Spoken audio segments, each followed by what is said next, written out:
people that rent, that's great for you. There's no judgment in that. But for people who buy or are interested in buying like me, save that money, you know? Things change. I'd rather buy, and that's a personal opinion. That's what I've grown up to do. But I hope to save enough money in order to buy instead of rent. But once again, there is no shame in renting. So I think for me, especially cost of living is a very big deal. I plan on owning something because I just don't know. I can't see how anyone in my generation can afford a house up here. Welcome to Let's Talk About It. Today's podcast is where we say the quiet things out loud, and we're going to unpack that today with some of these new generations. I'm thinking about buying a home. And today I am here as a dad. So I'm here with my two oldest kids, and we're going to talk about what life is like for them and how do they see the future when it comes to home ownership, comes to responsibility, comes to saving, and anything else that's going on in life. So that said, girls, what do you like to watch and eat? The icebreaker. Let's go, Mia. You want me to go first? Yeah, why Okay. not? For me right now, I just finished, but I'm waiting for like the season finale or the reunion of Love Island. But yeah, I just been watching Love Island recently a So lot. how deep you are into Love Island? Pretty deep. Very deep, right? Yeah, like you know how people have like stands for things and stuff like that? Right. I'm a big stand for a lot of the people there, and they're really cool. Yeah. Other than Love Island, what else do you like doing? To watch or just to do? watch. I'm really into Marvel and stuff like that, so Okay. I like comic book stuff like that. So I just finished watching the CW's version of The Flash. Okay. And then I just started the Supergirl version of The Flash. Nice. Sienna, about you? So I'm actually currently watching Real Housewives of Atlanta. In terms of what I eat, daily, a scoop of chocolate chip mint ice cream, hot fudge, and a Netflix recommendation I always recommend is You. Is you. Interesting. So Nia Solange Joseph is currently at LSU studying Kinesiology. kinesiology, right? Yeah. And what do you like about it so far? I really love like how big of a school it is, but also you Right. still have that community vibe from it. Right.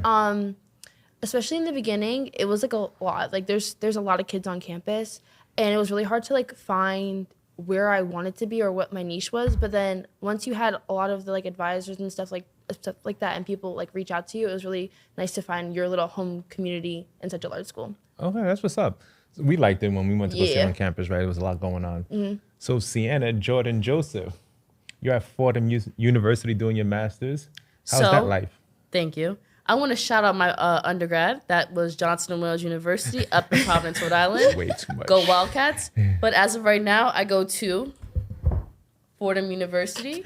I'm in their grad school, and I'm studying to be a social worker. Okay, that's what's up. And what do you like about it so far? I love the school. I love the city. I go to the Lincoln Center, so I romanticize the city every single weekend.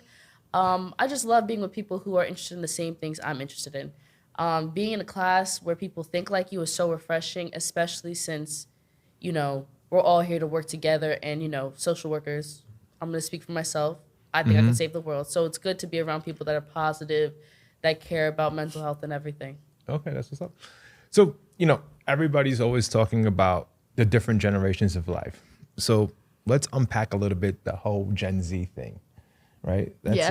And these questions, they came from our community, friends that we hang out with, Yeah. older and younger kids, and they had some roles in the question, right? Okay. And they wanted me to ask that question on the podcast to see what was it like, what you guys are going through when it comes to life, education, and responsibility.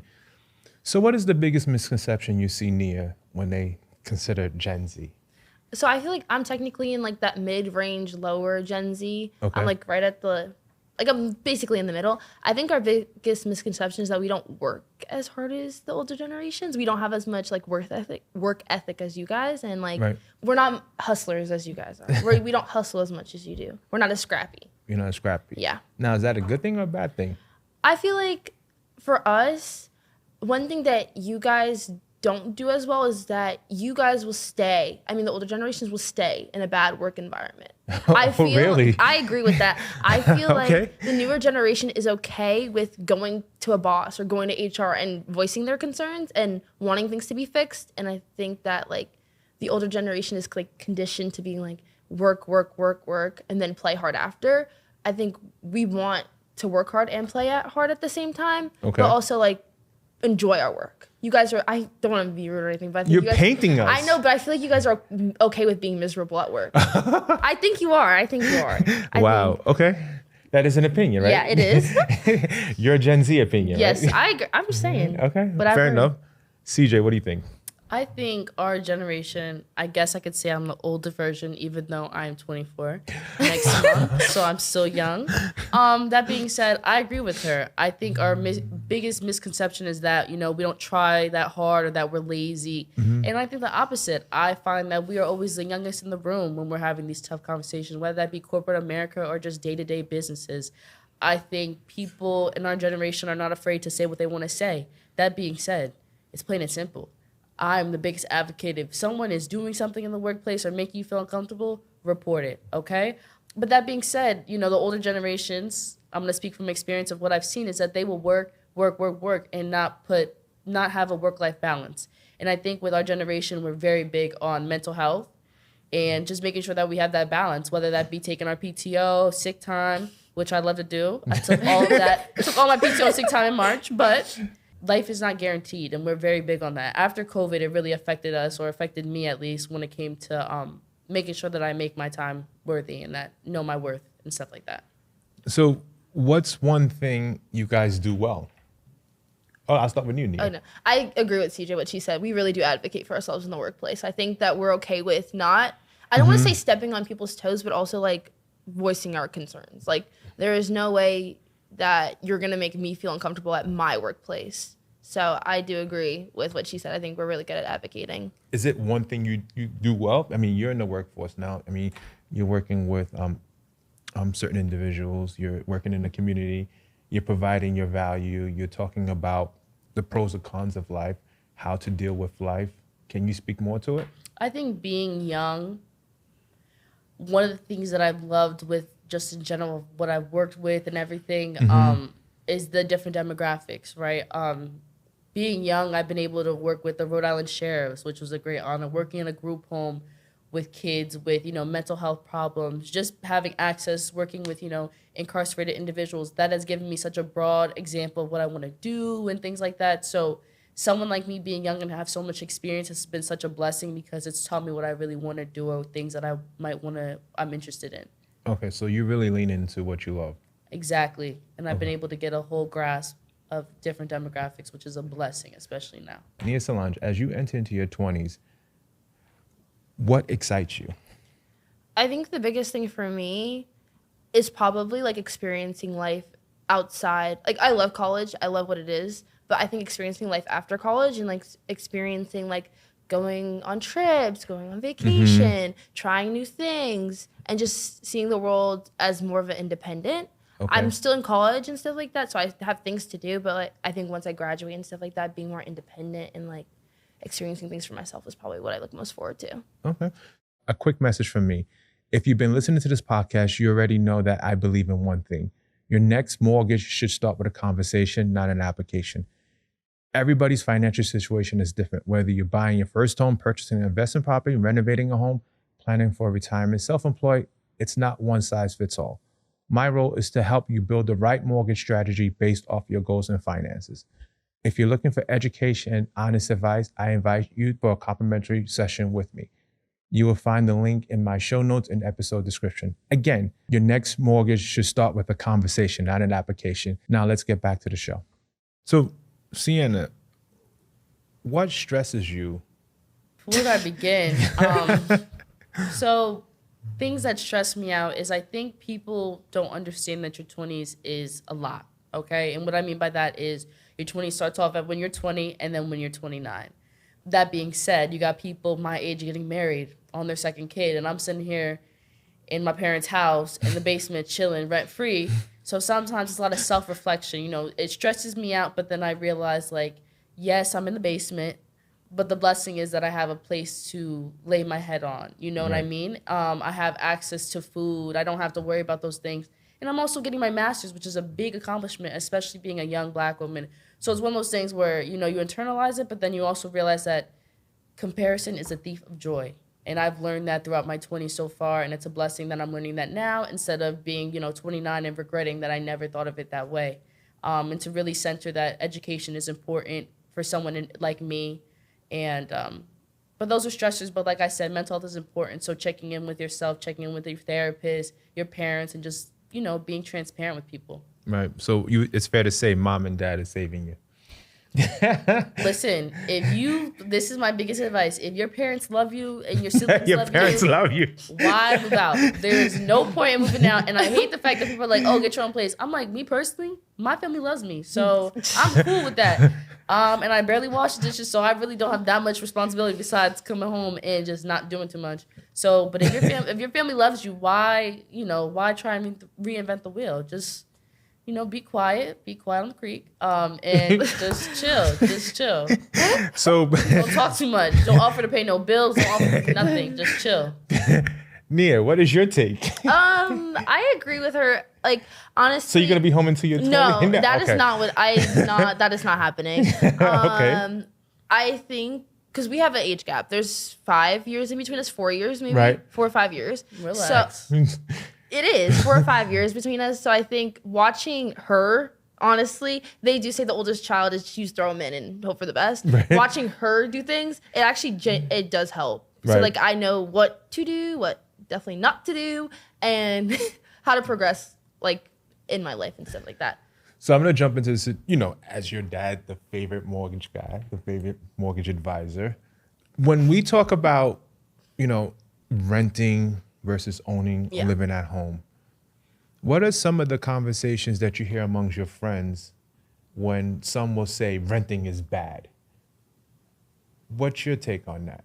I think it depends on where you are financially, and I'm the biggest advocate for that because when I was in my undergrad, I had to rent, and it was great, but it was also bad because I'm sitting there spending thousands of dollars and I have nothing to say that I did. That being said, people that rent, that's great for you. That there's no judgment in that, but for people who buy or are interested in buying, like me, save that money. Things change. I'd rather buy, and that's a personal opinion. That's what I've grown up to do in our household. We're very big on if you're going to do it big. And that's just a personal preference. But there's nothing wrong with renting. I did it. There was no equity that I got from it. And that's the only thing that, I wish I could have done, but it is what it is. You live and you learn. And so I think the next time I move out, which is going to be a couple years from now, hint, hint, around 30. No, around 30. No, it's not going to happen. No, unofficially, officially, no. I'm playing. But around that, no, I'm not. Around that time, I hope to save enough money. First of all, I have to learn how to save. But I hope to save enough money in order to buy instead of rent. But once again, there is no shame in renting. Okay. So Nia, now that you're going to start renting, to what Sienna was talking about, sometimes you hear amongst your friends, you shouldn't rent, you shouldn't do this and that. What's your take on it?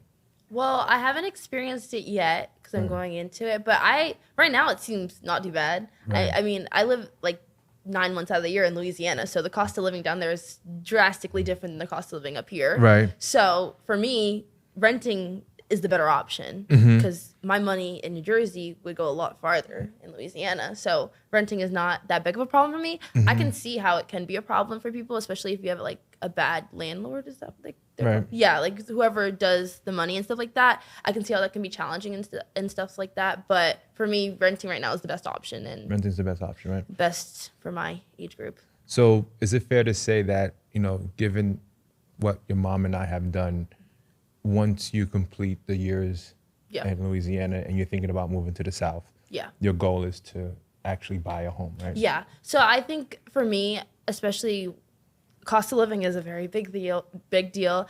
I am going to plan on living in the South. So I plan on having a home in wherever I reside in. I plan on owning something because I just don't know. I can't see how anyone in my generation can afford a house up here if they're not making within 6 figures plus. So, yeah. That's a good question. Home affordability is one of the biggest things, and you're having that conversation now. But I'm gonna turn it to Sienna. When some of your friends are talking about affordability in the tri-state area, New Jersey, Connecticut, Pennsylvania, what are you hearing? People love to say I'm moving out, which is great.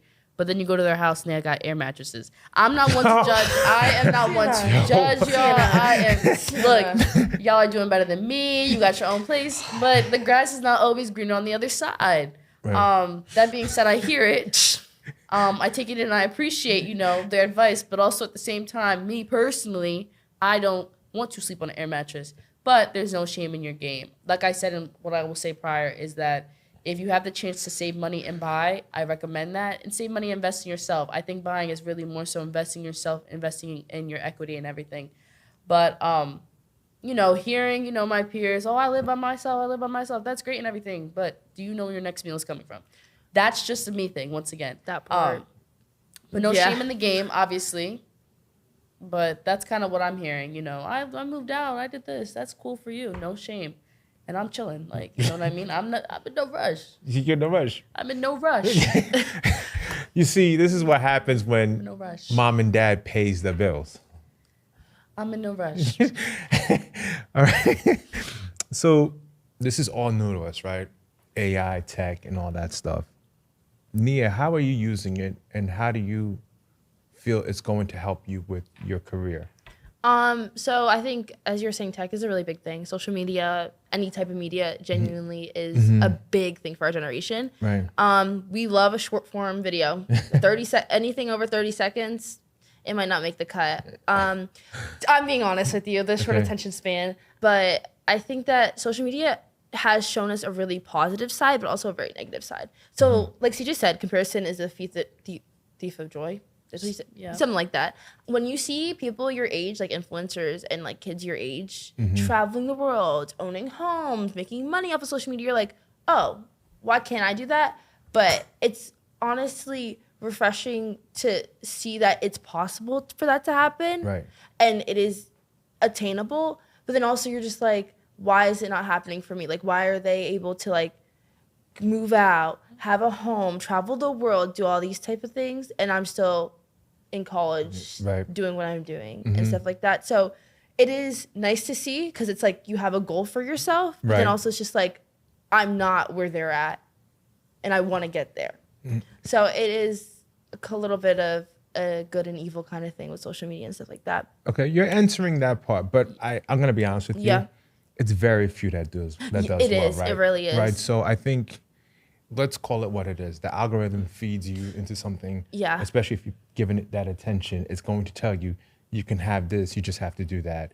But, within the J household, you know how it is. Hard work pays off, right? Yes, so definitely. When you see that, just think of it this way. It's less than maybe 3 to 5% of people that actually are influencers doing well to what's perceived, because a lot of people climb into debt trying to show off that life, and they're not taking care of certain responsibilities. So don't always get compromised with what's going on online, right? Because the algorithm is made to bring attention, at the same time bring sponsor ads. Yeah. So they're doing what they need to do, but those don't give it that much attention. Yeah. It feels good. Yeah.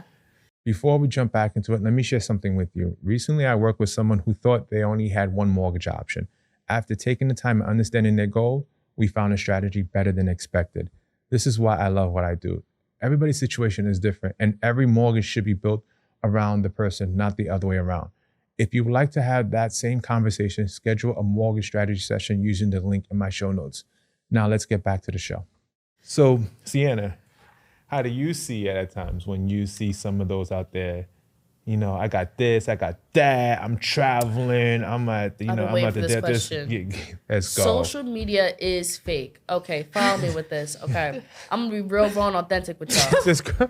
Every single week, I'm gonna pick up this hobby. I'm gonna run a marathon. I like knitting. I like this. I like that.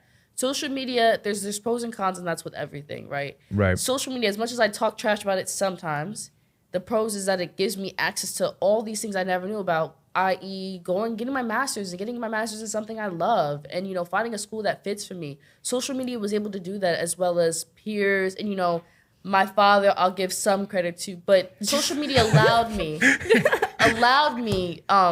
to learn more about, what I wanted to do. But as someone that is on social media, things like LinkedIn and stuff like that, it's important to use that as a resource and not depend on that. But you could really use social media for the good. And I think people being, realistic, real, raw, and authentic, show us the unedited photos. Just show us consumers like when people are real, not when they got the face tune, this, that, and the third. And if you like it, I love it. But me personally, I like to see, people, the authenticity. Yep, that word. Authenticity. You get, you know what I'm saying. But yeah, that word. I do have a question though. Right. I want to know, like, how has the transition for you going into social media and like trying to reach out to the younger generation? How has that been for you? I learned from you guys, right? Yeah. I watch what you and your sisters do, right? And when it comes to, hey, dad, don't do it this way. Oh, no, that does not look good. What were you thinking? And then sometimes you guys, I don't like hearing the part I don't want to hear, but I realize if I need to tap in and have parents that are watching my stuff because of their kids, you guys are my data. So I'm going to admit that, yes, I do listen, although I don't like the answer at times.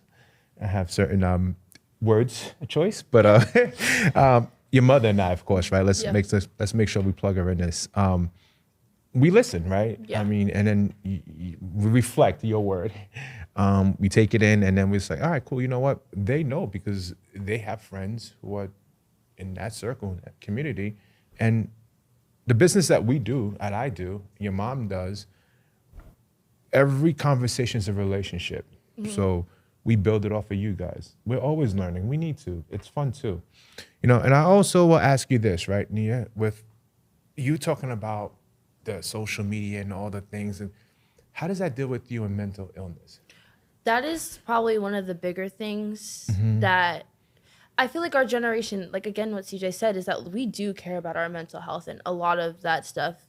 And I think that when you see someone doing so well and you're not at that spot, you do feel a lot of envy and a lot of jealousy, but also you feel a lot of, like, I don't want to say depressed or like sadness, but you do feel like this like unwavering feeling of anxiety. It's just like, I'm not there yet, or I'm not comparable to them.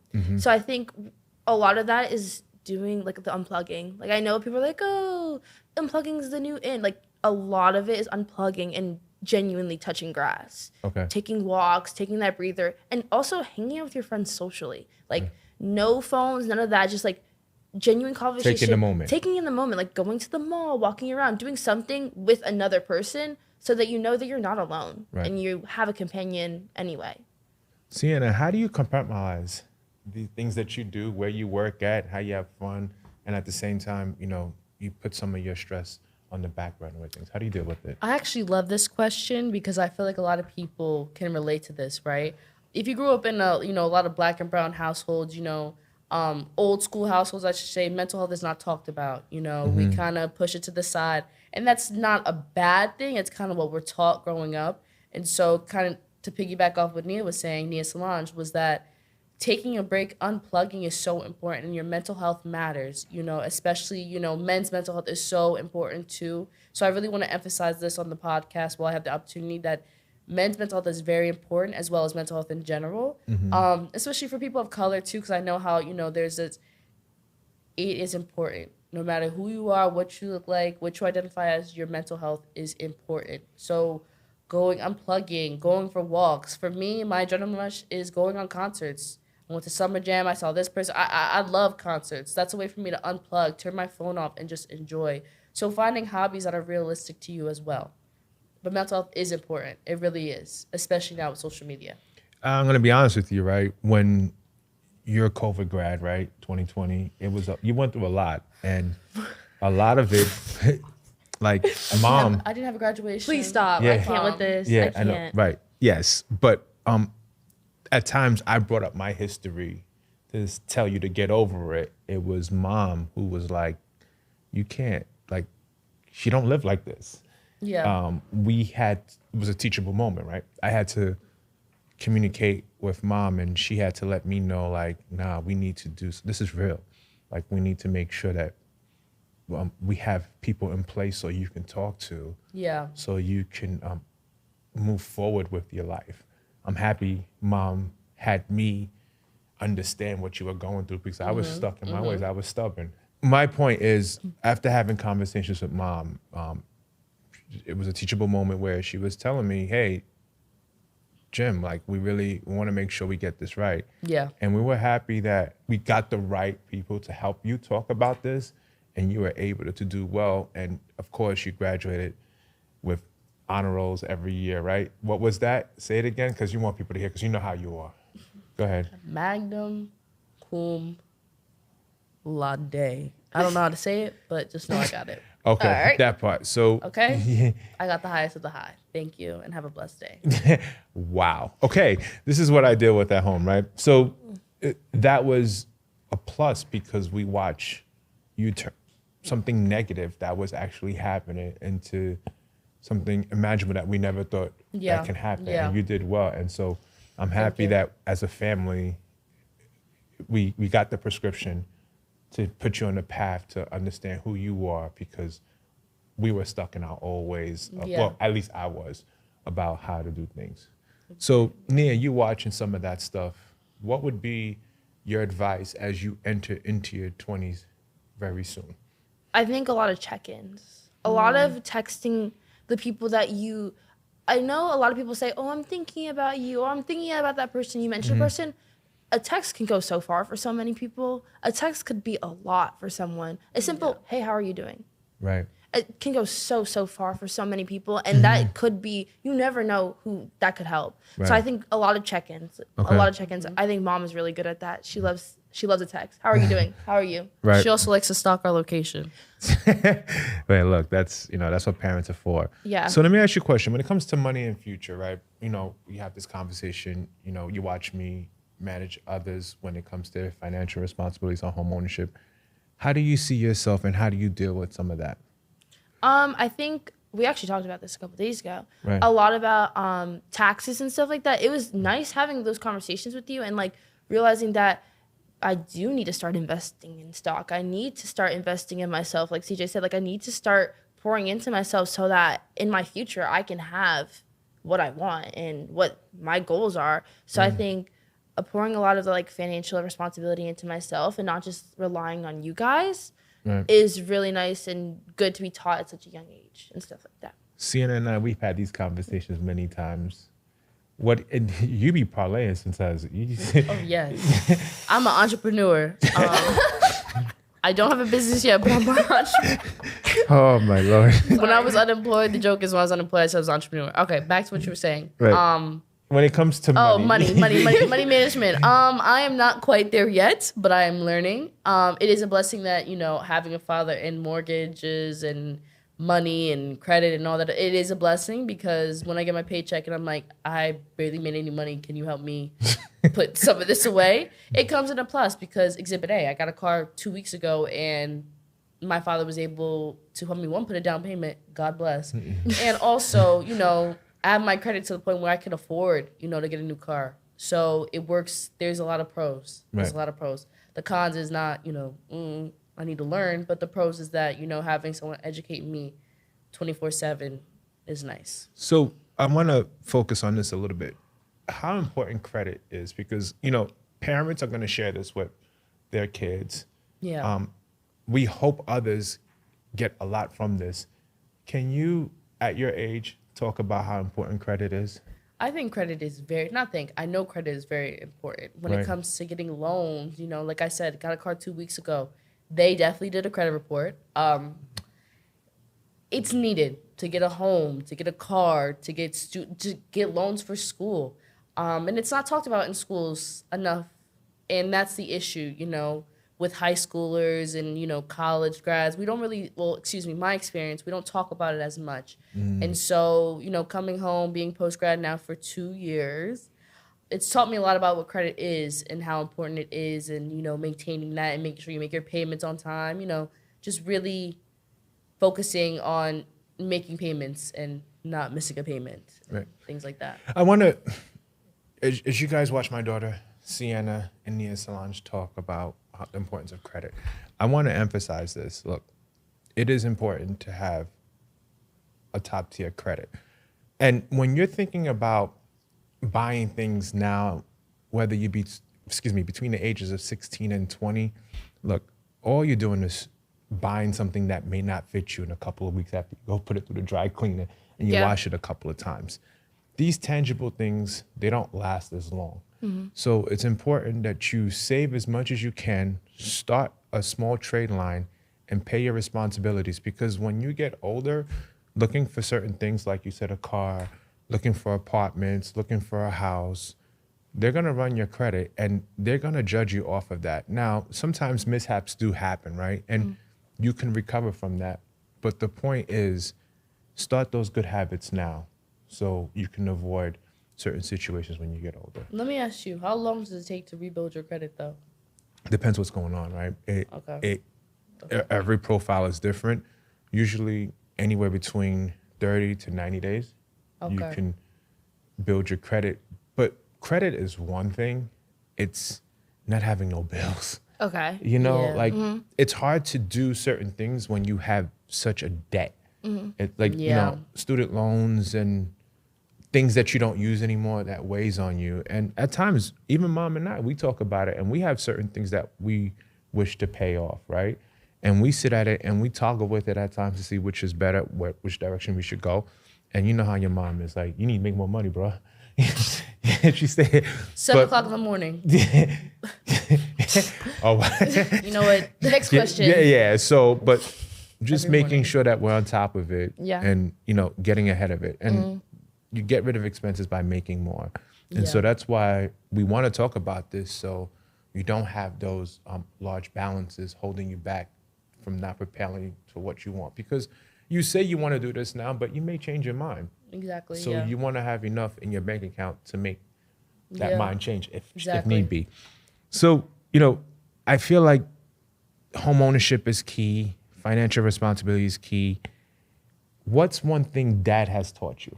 That's a loaded question. I feel like, honestly, I remember you talking about like a lot how you grew up and how you wanted a lot different for us. So I think honestly, not living through your experience, but like you talking a lot about your experience and showing us like where you might have had some faults opens up the doors for us to not repeat the same things. Okay. So I really honestly, not the top of my head, can like pinpoint a certain thing, but I think you just being outwardly and very open about what is going on is very nice. Being very candor, like being very honest about everything that goes on, I think is good and just helps us in our experiences and stuff like that. Sienna? I think one of the great things that you do is that you paint the picture of what your life was like before.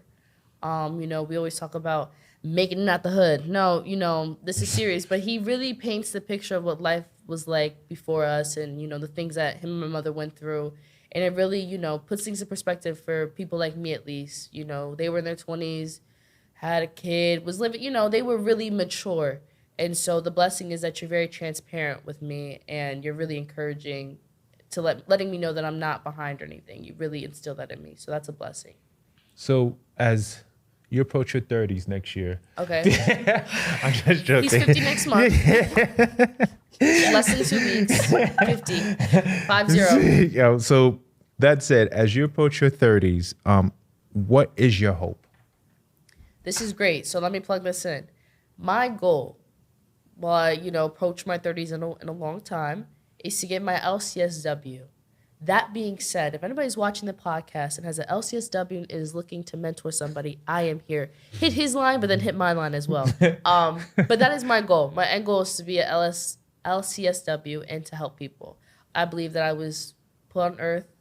I believe to help people. I love helping people. And, you know, that would be such a great honor to acquire that licensing and everything. So that is my hope, and my end-all be-all goal is to be licensed. Once again, hit his line and then reach out to me. He'll reach out. My people will talk to your people. You can't make it up. So Nia Solange, what do you see for your 30s? I want to be in an established career. My goal right now at the moment is to be in the armed forces and be in the medical field. So right now I'm trying to be in the Air Force. I'm trying to be a physician assistant there. And I hope it works out. I really think that supporting a greater cause is what I was meant to do. Like she just said, she's meant to help other people. I believe the same thing. And you guys really instilled us that in a young age, is that always help the little man. So I'm really looking forward to that. That's what's up. So let me ask you this question. What's one piece of advice you would give someone your age? I would say comparison. I think that's probably the biggest thing. Like, don't compare your journey to someone else's journey. Everyone's going to be different. Everyone has different goals. Everyone has different things they want to achieve. And I think comparison is not the best thing to do. And yeah. Sienna? Give yourself grace. For people my age, listen. It's easy to talk, which I love to do, but sometimes you got to listen and be quiet and really listen and observe. But give yourself grace, because there is no book on how to be a person, especially a person in your shoes. So give yourself grace at all times and live life to your fullest, because as Mom always says, nothing in life is guaranteed. And life itself is not guaranteed. Right. So what's one thing a parent can get from this? I want to circle back on that because it's very important. Parents, give your children grace. You know, us having access to so much stuff in such a little time, you know, with going back to the social media, the tech, everything. Give your children grace, okay? Right. Just like how it's your first time living, it's their first time living. So just be mindful of what we say and how we act towards our children. Excuse me, y'all act towards your children, because me personally, I ain't got no kids. But for y'all to give yourself grace and give your children grace, okay? It's everybody's first time living. Mia Solange, what's one hope you want parents to get from this podcast? I agree with Sienna. Giving us grace, I think, compared to your generation, like they said, you guys didn't have social media.